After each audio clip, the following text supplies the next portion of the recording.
2024 లేదా 25లో డిగ్రీ లేదా బీటెక్ చదివారా? సాఫ్ట్‌వేర్ జాబ్ కోసం ఎదురు చూస్తున్నారా? అయితే కోడ్ జ్ఞాన్ 100 డేస్ కోర్సులో చేరండి. జాబ్ సాధించండి. నమస్తే సార్.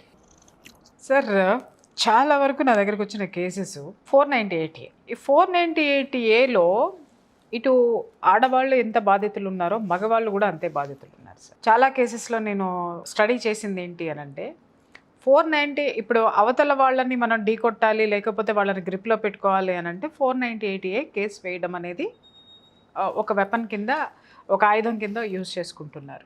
బావుంది సార్. ఓకే. తాగుబోతు భర్తో లేకపోతే ఇంకేదన్నా ఎక్స్ట్రా మ్యారిటల్ రిలేషన్స్ పెట్టుకునో ఇంకొకటో హింసించబడేటటువంటి కేసెస్‌లో మనం పర్స్యూ చేస్తాం. కొన్ని కేసులు ఏమవుతున్నాయంటే సార్ నేను చూసిన తర్వాత వాళ్ళు అసలు చాలా వరకు 90% ఫాల్స్ ఎలిగేషన్స్ ఉంటున్నాయి. ఏంటి అత్తగారి మాటలతోటి భర్తని గ్రిప్‌లో పెట్టుకోవాలన్నా, లేదా భర్త పూర్తిగా నా గ్రిప్‌లో ఉండాలి, లేకపోతే అత్తమామలొద్దు, ఆడపడుచులొద్దు, వీళ్ళొద్దు అనేటటువంటి వ్యవహారంలోనూ, లేకపోతే అందరూ బాగానే ఉన్నారు, అంత మంచిగానే ఉంది, కాకపోతే భర్త నా మాట వినట్లేదు, కాబట్టి నా పెత్తనం చెల్లట్లేదు, కాబట్టి అక్కర్లేదు అని ఒక బెదిరింపు సిచ్యుయేషన్స్లోకి వెళ్ళిపోయి ఫాల్స్ కేసెస్ ఎగెనిస్ట్ ఉంటున్నాయి. అంటే ఏంటి సార్, ఎలా అసలు చాలా వరకు నేను చూసిన దాంట్లో ఏంటంటే వీళ్ళు 10 లక్షలు ఏమో కట్నం ఇచ్చిపుచ్చుకుంటారు సార్. దాంట్లోకి వెళ్ళేసరికి 50 లక్షలు ఉంటుంది. ఇక్కడ 10 తులాలు వీళ్ళు బంగారం పెడతారు సార్. అక్కడికి వెళ్ళేసరికి 100 తులాలు బంగారం అవుతుంది. అంటే 10 రెట్లు అవుతున్నాయి ఏదైనా కానీ. మల్టిపుల్ అని కూడా అంటానికి వీల్లేదు, 10 టైమ్స్ వస్తున్నాయి. వీటిల్లో పడి వీళ్ళు గిలగిల కొట్టుకుని దాంట్లో నుంచి బయటికి రాలేరు, దాన్ని యాక్సెప్ట్ చేయడానికి లేదు. ఇంకొకటి ఏంటంటే సార్, ఇవన్నీ కూడా ఆధారాలు లేనటువంటి ఎలిగేషన్స్. వీటి చుట్టూ తిరుగుతూ కోర్టుల చుట్టూ ఇలాంటి ఫాల్స్ ఎలిగేషన్స్ని ప్రూవ్ చేసుకోలేక చాలా జీవితాలు కూడా కోర్టులకు అంకితం అయిపోతున్నాయి సార్. ఇటు వీళ్ళు వ్యక్తిగత జీవితాన్ని వీళ్ళు మనశ్శాంతిగా బ్రతికేది లేదు, ఆర్థికంగా నష్టపోతున్నారు, దీంట్లో నుంచి బయటికి రాలేకపోతున్నారు. సో ఈ కేసెస్ని ప్రీ మ్యారిటల్ కౌన్సిలింగ్లో కానివ్వండి, అగ్రిమెంట్ ద్వారా కానివ్వండి, ఇలాంటి భవిష్యత్తులో ముంచుకొచ్చేటటువంటి ప్రమాదాలను మనం అరికట్టచ్చా. అలాగే ఆడపిల్లల విషయంలో కూడా సార్ 498 ఏ కేసు వేసిన తర్వాత కూడా విపరీతంగా వీళ్ళు కూడా చాలా వరకు కూడా వాళ్ళని ముప్పతిప్పలు పెడుతున్నారు. అగైన్ విపరీతమైనటువంటి భయంకరమైన ప్రోపగాండా ఆడపిల్లల మీద, క్యారెక్టర్ మంచిది కాదనో ఇంకొకటనో ఇట్లాంటివన్నీ ఆడపిల్లల్ని హెరాస్ చేస్తున్నారు. ఇలాంటి వాటిని మనం ఎలా ప్రివెంట్ చేయొచ్చు? ఇది చాలా మంచి క్వశ్చన్. ఇది జనరల్గా డౌరీ సిస్టమ్ అనేది ఇండియాలో ఏంటంటే ఇచ్చి పుచ్చుకోవడం ఉంటుంది. ఒక మ్యారేజ్ జరిగినప్పుడు ఇతర పెట్టుపోతలు అవి ఉంటాయి కాబట్టి జరుగుతుంటుంది. దీన్ని మనం ప్రధానంగా ఒక వ్యక్తిగత సమస్య కంటే ఒక సామాజిక సమస్య కింద చూడాలి దీన్ని అసలు. ఎందుకంటే వ్యక్తిగత సమస్య కింద కంటే సామాజిక సమస్య కింద చూద్దాం. మనం ఒక గ్రూప్ ఆఫ్ ద పీపుల్ని మనం రిప్రజెంట్ చేసేటప్పుడు ఏమవుతుందంటే, ఒక మ్యారేజ్ జరిగిన తర్వాత ఏదో ఒక ప్రాబ్లం వస్తుంది.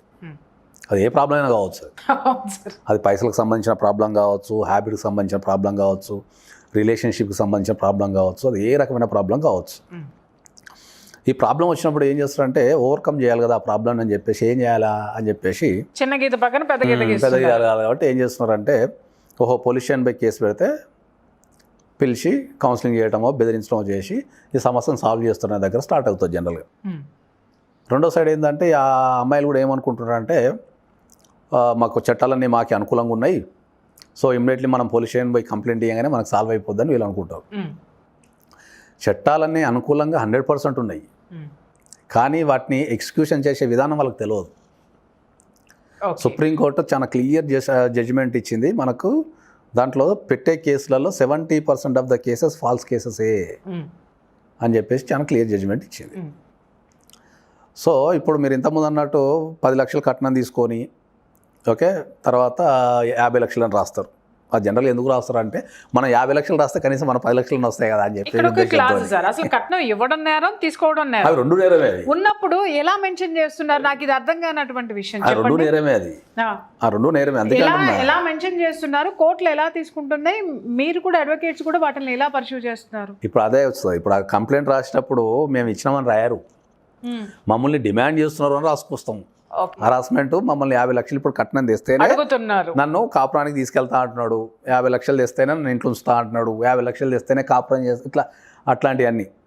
పెళ్లి టైంలో ఇచ్చినాయి అనేది గిఫ్ట్ 10 లక్షలు కట్నం ఇచ్చినాము అని రాస్తారు. మన జనరల్గా రాస్తారు. అది కొన్ని సందర్భాలలో ఆన్లైన్ ట్రాన్సాక్షన్ జరుగుతుంటాయి, మనకు జనరల్గా మనకు రెగ్యులర్ ప్రాక్టీస్లో ఏంటంటే ఎంగేజ్మెంట్ అప్పుడు లేకపోతే ఈ పల్లెల్లో పైసలు పెట్టి ఫోటో దిగుతుంటారు అవును సార్. ఊర్లలో కొద్దిగా. అవును ఓకే, అవును సో ఇప్పుడు మీరు అడిగిన క్వశ్చన్ కట్నం ఇవ్వటం తప్పే తీసుకోవడం తప్పే అనేది అది ఎప్పుడు ప్రూవ్ అవుతుంది? లాస్ట్ ఎండింగ్లో ఉమ్, వీళ్ళు కట్నం ఇచ్చినామని ప్రూవ్ చేయాలా, లేకపోతే వాళ్ళు కట్నం తీసుకోలేదని ప్రూవ్ చేయాలి. అది ఎండింగ్లో ప్రూవ్ అవుతుంది మనకు. అవును ఆ ఎండింగ్ ఎప్పుడు వస్తుంది? నువ్వు కేసు పెట్టిన దగ్గర నుంచి 3-4 సంవత్సరాలకు 5 సంవత్సరాలకు 6 సంవత్సరాలకు వస్తుంది. అదే అంటున్నాను సార్. Depend ఈ upon that. డ్యూరేషన్ లో ఈ duration వీళ్ళు లో ఏంది? వ్యక్తిగతంగా అందరూ జీవితం suffer లాస్ అవుతారు. అవుతున్నారు, వీళ్ళు అందరూ వ్యక్తిగతంగా suffer జీవితం అవుతారు. లాస్ అందరూ suffer అవుతున్నారు. అవుతారు. ఈ విషయం ఏంటంటే అందరూ suffer కోర్టు అవుతారు. కేసు అయిపోయేసరికి ఈ కుటుంబము నష్టపోతుంది, ఆ కుటుంబం నష్టపోతుంది. అది ఎవరికి తెలియట్లా. ఇక్కడ వీళ్ళిద్దరి మధ్య పగలో ప్రతీకారాలో లేకపోతే ఎలిగేషన్స్ వేసుకునేటటువంటి ఒక అమాయకత్వం అనాలా, అహంభావం అనాలో అర్థం కావట్లేదు సార్. సో నాకేంటంటే ఇవన్నీ చూసిన తర్వాత అరే ముందే వీటి మీద ఒక చెక్ ఎందుకు పెట్టకూడదు? అందుకే మనం ప్రీమాటల్ కౌన్సిలింగ్లో కానీ ప్రీమాటల్ అగ్రిమెంట్లో కానీ మనం డిఫైన్ చేసేస్తాం. ఏ విధంగా ఏమని ఇప్పుడు జనరల్గా మాకు వచ్చే అతిపెద్ద సమస్య ఏంటంటే గోల్డ్. ఉమ్, ఇప్పుడు గోల్డ్ ఏం చేస్తారు? అమ్మాయికి 50 తులాలు గోల్డ్ పెట్టినాం సార్, వెళ్ళిపోయేటప్పుడు ఇంట్లో నుంచి తీసుకెళ్ళిపోయాం సార్ అంటారు. దాన్ని మేము కోర్టులో ప్రూవ్ చేయడం చాలా కష్టం. తెలుసు సార్. అమ్మాయి ఏమంటది? లేదు నేను తీసుకురాలే, వాళ్ళ ఇంట్లో పెట్టినా అంటది. అది ఎవడు ప్రూవ్ చేయాలా? అవును సో మనం ప్రీమాటల్ కౌన్సిలింగ్లో ఏం రాస్తామంటే మొత్తం గోల్డ్ అంతా రాసి అది ఎవరి కస్టడీలో ఉండాలా, ఓ అది కూడా ఎవరి దగ్గర ఉండాలి అనేది అత్తగారి కూడా దగ్గర స్పష్టంగా ఉండాలా, ఉంటుంది. yes. ఇక్కడ మీరు ఇది అత్తగారి దగ్గర బాగుంది సార్. ఉండాలా, ఇక్కడ అత్తగారి దగ్గర చాలా ఉండాలా, గొడవలు. కోడల దగ్గర ఉండాలా, లేకపోతే బ్యాంక్ లాకర్లో ఉండాలా, లాకర్ ఎవరు ఆపరేట్ చేయాలా, ఆ గోల్డ్ ఎవరికి సంబంధి రేపు ఏదైనా డిస్ప్యూట్ అయినప్పుడు ఆ గోల్డ్ ఎవరు తీసుకోవాలనేది మనం ప్రీమాటల్ కౌన్సిలింగ్లో వాళ్ళ పద్ధతులను బట్టి వాళ్ళ కుటుంబ ఆచారాలు వ్యవహారాలను బట్టి మనం రాస్తాం. ఇక్కడ రెండు ఉన్నాయి సార్, మీరు చాలా క్లియర్గా చెప్పారు. పెళ్ళి ఒకవేళ అత్తగారు ఎక్కువ నగలు పెట్టినా ఎక్కువ బంగారం పెట్టేతే పుట్టింటిలో దాచేసి పుట్టింటి నుంచి తీసుకురావట్లేదని చాలా మంది ఎలిగేషన్. అందుకే మనం దాన్ని డిఫైన్ చేసేస్తున్నాం కదా. మేము పుట్టింటి నుంచి మేము తెచ్చుకున్నాయి కూడా మా అత్తగారు లోపల పెట్టుకున్నా లేకపోతే మా మాంగారి లాకర్లో ఉంటున్నాయండి, అవి ఏమైపోతున్నాయో మాకు తెలియట్లా. అసలు అవి ఉన్నాయో లేవో తెలియదు, లేకపోతే ఇంకొక పిల్లలకి ఇచ్చేసారో తెలియదు, మా ఆడపడుచు తీసుకెళ్ళిందో తెలియదు, వాటి మీద మా పెత్తనం లేదు, అంటే నగల మీద మాకు హక్కు లేకుండా పోయింది అనేటటువంటి ఎలిగేషన్స్ నేను చాలా విన్నాను. అందుకే మనం ఫ్రీ మ్యారిటల్ అగ్రిమెంట్లో మనం దాన్ని డిఫైన్ చేసేస్తాం. దాన్ని ఏం పెట్టారు, ఎంత పెట్టారు, అది ఎవరి కస్టడీలో ఉంది, అది ఎప్పుడు ఎక్కడ ఉండాలా, అది లాకర్లో ఎవరెవరు యాక్సెస్ చేయొచ్చు అనేది మనం చాలా డిఫైన్ చేస్తాం. ఏదైనా డిస్ప్యూట్ అయినప్పుడు అది ఎవరికి చెందాలా గోల్డ్ అనేది మనం డిస్ప్యూట్ చేస్తాం. దాన్ని డిఫైన్ చేస్తాం కాబట్టి మ్యాక్సిమం ఇప్పుడు నేను రాసిన ప్రీ మ్యారిటల్ అగ్రిమెంట్లలో నేనైతే ఒక 200-300 దాకా రాసినాను లైఫ్లో. ఎక్కడ కూడా డిస్ప్యూట్ రాలే, ఎందుకంటే అది క్లారిటీ తీసుకున్నాం కాబట్టి. ఎగ్జాక్ట్లీ నేను కూడా కేసెస్ మీకు రిఫర్ చేశాను, చాలా సక్సెస్ అయినాయి. నేను మీ దగ్గర పంపించిన కేసెస్ జనరల్గా ఏం చేస్తుంటారంటే నాకు కొన్ని సందర్భాల్లో మనం కోడలు ఏం చేస్తా అంటే నేను ఇట్లా ఫంక్షన్ పెట్టుకుని వస్తా అని చెప్పి ఆ ఫంక్షన్ అడ్డ వెళ్ళిపోతుంది. ఇవి కూడా జరుగుతుంది. అదే అంటున్నా. అత్తగారు ఏం చేస్తారంటే అమ్మ ఫంక్షన్కి వెళ్ళి వచ్చినావు కదా, ఇంట్లో ఉంటే సేఫ్ కాదు, మనం బ్యాంక్ లాకర్లో పెడదాం అని చెప్పి ముత్తూట్ ఫైనాన్స్లో పెట్టుకునేవి కూడా ఉన్నాయి. అమ్మాయి ఏమంటది? సార్ నా బ్యాంక్ లాకర్లో పెట్టుకుంటా అంటే ఇచ్చిన సార్ తీసుకొస్తుంది ముత్తూట్ ఫైనాన్స్ ఉన్నాయి సార్ అని. సో ఈ అంతా కన్ఫ్యూజ్ అవుతుంటారు కాబట్టి మనం ఏం చేస్తామంటే ఈ ఫ్యూచర్లో వీళ్ళు ఈ పోలీస్ స్టేషన్ గడప దొక్కకపోవడాలు, ఈ కోర్టు చుట్టూ తిరిగి వాళ్ళ జీవితాన్ని వేస్ట్ చేసుకోకుండా ఏదైతే ఈ గిఫ్ట్లు ఎక్స్చేంజ్లు ఏదైతే ఉంటుందో దీన్ని మనం ఖచ్చితంగా డిఫైన్ చేసేస్తాం. అగ్రిమెంట్లో మనం డిఫైన్ చేసేస్తాం. ఇంకా అప్పుడు వాళ్ళకు ఆ అగ్రిమెంట్ ప్రకారం ఏది ఎప్పుడు ఎక్కడ ఉండాలని క్లియర్ క్లారిటీ ఉంటుంది. ముందే చెప్పేస్తాం వాళ్ళకి, ముందే చెప్పేస్తాం కాబట్టి వాళ్ళకు ఒక ఇది ముందే రాసేసాను కాబట్టి ఇట్లా మనం ఇట్లా యాక్ట్ చేయాలి అనేది ఉంటుంది వాళ్ళకు. ఇక్కడ ఇంకొక క్వశ్చన్ అడుగుతాను సార్. ఇది రేపొద్దున వీళ్ళు విడిపోదలుచుకుంటే న్యాయస్థానంలో ఈ అగ్రిమెంట్ అనేది ఎంతవరకు వ్యాలిడిటీ ఉంటుంది? ఇప్పుడు వాళ్ళిద్దరు విడిపోదలుచుకుంటా అంటే మళ్ళీ దీంట్లో మనకు 2 క్వశ్చన్స్ వస్తాయి. వాళ్ళు ఒకవేళ మ్యూచువల్గా విడిపోతా అనుకుంటేనేమో న్యాయస్థానంలో ఇంకా ఏ రకమైన క్వశ్చన్స్ రావు. మళ్ళీ మన అడ్వకేట్ దగ్గరికి వచ్చేస్తారు. వచ్చేసిన తర్వాత మనం డిఫైన్ చేసేసి మొత్తం రాసి మళ్ళీ పంపించేస్తాం, ఒకటి అయిపోతుంది. లేదు వాళ్ళు విడిపోవాలనుకున్నప్పుడు ఒక వ్యక్తి కోర్టుకి వెళ్ళినప్పుడు అలిగేషన్స్తో వెళ్ళినప్పుడు ఈ డాక్యుమెంట్లో ఉన్న విషయాన్ని కోర్టు కంపల్సరీ పరిగణించాల్సిందే, విట్నెస్ కింద తీసుకుంటుంది. ఇది చాలా బాగుంది సార్, ఎందుకంటే చాలా ఈజీగా కేసులు పరిష్కారం అవుతాయి. దాంట్లో ఇద్దరు పార్టీస్ ఎంత బంగారం పెట్టినాము, ఎక్కడుంది, ఎందుకుంది, ఎట్లుండాలన్నది అట్లా మనం డిఫైన్ చేసినాం కదా. డిఫైన్ చేసినప్పుడు అకార్డింగ్ టు దాని ప్రకారం వాళ్ళు యాక్ట్ చేయాల్సిందే కదా. ఓకే, ఎప్పుడైనా కూడా మనం చాలా క్లారిటీ చెప్పేది ఏంటంటే ఫస్ట్ కొన్ని దీంట్లో అర్థం చేసుకోవాల్సింది ఏంటంటే హిందూ మ్యారేజ్ యాక్ట్ ప్రకారం ఎక్కడైనా కూడా agreement is invalid. Okay, Indian contract act ప్రకారం అగ్రిమెంట్ ఈజ్ వ్యాలిడ్. ఇక్కడ రెండు చాలా జాగ్రత్తగా గమనించాలి. సో ఇప్పుడు మనం డైవర్స్కి ఎక్కడ వెళ్తాం? మనం డైవర్స్కి హిందూ మ్యారేజ్ యాక్ట్ ప్రకారం వెళ్తాం, యాక్ట్ ప్రకారం వెళ్తాం. మనకు ఇన్వాలిడ్. కానీ దీన్ని కాంట్రాక్ట్ కింద వెళ్ళి మళ్ళీ కాంట్రాక్ట్ యాక్ట్ కింద వెళ్ళి మనం మళ్ళీ దాన్ని షూ చేసుకునే అధికారం ఇది ఉంది, తెలియదు సార్ చాలా షూ మందికి చేసుకునే అధికారం తెలియదు. ఉంది. ఎందుకంటే కాకపోతే ఏంటంటే హిందూ మ్యారేజ్ యాక్ట్ ప్రకారం ఇన్వాలిడ్ అయినా కూడా కోర్టు ఆ డాక్యుమెంట్ని కంపల్సరీ పరిగణించాల్సిందే. ఓకే దాంట్లో ఉన్న టర్మ్స్ అండ్ కండిషన్స్ ఏమున్నాయి ఓకే దాన్ని పరిగణించాల్సిందే. ఇప్పుడు ఈ ప్రీమ్యారిటల్ అగ్రిమెంట్లో ఒక క్లాజ్ రాసినాం, ఏమని, ఏ రకమైన కట్న కానుకలు లేవు, ఎవరికి ఎవరు ఇచ్చుకోలేదు పుచ్చుకోలేదు, ఎవరి ఖర్చులు వాళ్ళే పెట్టి పెళ్లి చేసుకున్నారు, లేకపోతే ఒకరు ఇన్వెస్ట్మెంట్ చేసి పెళ్లి చేసుకునే విషయాన్ని ఒక క్లాజ్ రాసేసినాం మనం. సపోజ్ రాసినాము, భార్యాభర్తలు సంతకాలు పెడతారు పెళ్ళికి ముందే, తర్వాత సాక్షులు కూడా సంతకాలు పెడతారు, ఒక డాక్యుమెంట్ రెడీ అయిపోయింది అనుకుందాం మనం. ఓకే డాక్యుమెంట్ రెడీ అయిన తర్వాత రేపు పొద్దుగాల పెళ్ళైన తర్వాత భార్య పోయి నేను 50 లక్షల కట్నం ఇచ్చి నన్ను రాస్తే మరి ఈ డాక్యుమెంట్కి ఆన్సర్ ఎవరు చెప్పాలా?